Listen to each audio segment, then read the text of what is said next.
안녕하세요. 자, 오늘부터는 어문규정, 우리말 규범을 공부하겠습니다. 251쪽을 펴시고요. 자, 우리가 학습해야 되는 것은 이 어문규정이라고 부르는 거예요. 자, 이 어문규정은 표준어 규정이 있고, 그리고 한글 맞춤법이 있고,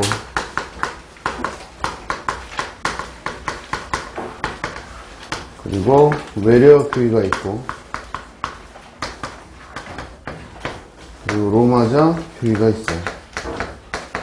그리고 이제 부록으로 문장 부호가 이제 부록으로 문장 부호를 함께 가지고 있습니다. 자, 이 넷을 우리가 이제 어문규정이라고 부르는데요.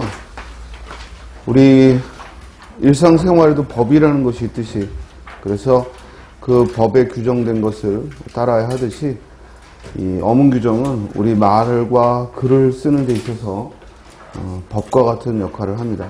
그러니까 바꿔 말하면 우리 법이 우리의 삶의 모든 걸 담을 수 없듯이 이 어문규정도 우리의 국어생활 전부를 담을 수는 없지만 최소한 내가 올바른 표현을 한다 안 한다의 기준이 되는 그런 역할을 합니다.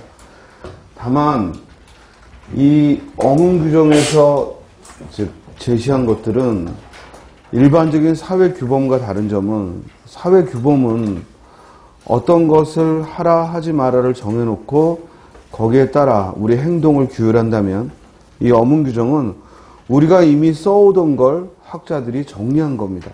그러니까 학자들이 이렇게 써라 해서 우리가 그걸 따라하는 게 아니라 우리가 그동안 해왔던 걸 학자들이 정리를 해놨고, 그래서 그 보편적인 것을 벗어나지 마라, 이렇게 만들어진 겁니다. 따라서 얼마든지 우리가 달리 쓰면은 언젠간 변하기도 하죠. 그래서 표준어가 추가되기도 하고, 이러는 일이 벌어지는 것은 결국 우리가 실제로 생활하는 데 있어서 변화가 일어나면 이 규정도 달라지게 됩니다. 다만 지금 이제 여러분들이 공부하는 것은 우리가 문법 규칙을 전제로 해서 이 어문규정에 사실은 중요한 건 예들이 중요해요. 이 예들을 가지고 여러분들의 맞춤법 실력을 묻거나 아니면은 낱말 뜻 문제를 묻기도 합니다. 그래서 적어도 같이 공부하면서 여러분들이 뭘 체크해야 되냐면, 내가 몰랐던 단어들, 즉 표기상 몰랐던 단어들도 체크를 해야겠지만 아예 의미를 즉 몰랐던 그런 단어들도 체크를 해서 단어의 뜻을 찾아보고 이걸 여러분들이 또 돌아가시면 복습을 하셔야 됩니다. 이해됐죠? 자, 그러면 교재 순서대로 하겠습니다. 표준어 규정부터 진행을 하는데요. 이 표준어 규정은 표준 발음법을 포함합니다. 그래서 대체로 표준어 규정이 표준 발음법과 표준어 해서 57항 정도고, 한글 맞춤법이 또 57항 정도고, 그리고 외래어 표기는 나라별로 다 달라요. 영어권, 독일어권, 일본어권.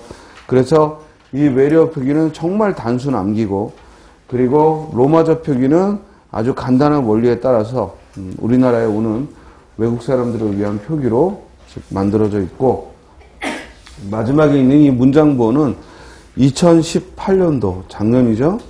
즉 작년에 바뀌어서 2019년도 올해부터 이제 새롭게 적용이 되는데, 달라진 건 거의 없고 몇 가지가 이제 추가된 것들을 중심으로 보게 됩니다.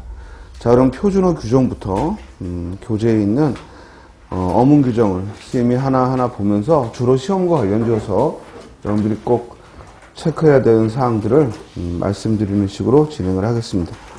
자, 251쪽을 보시고요. 자, 표준어 규정하면 제1장, 제1항.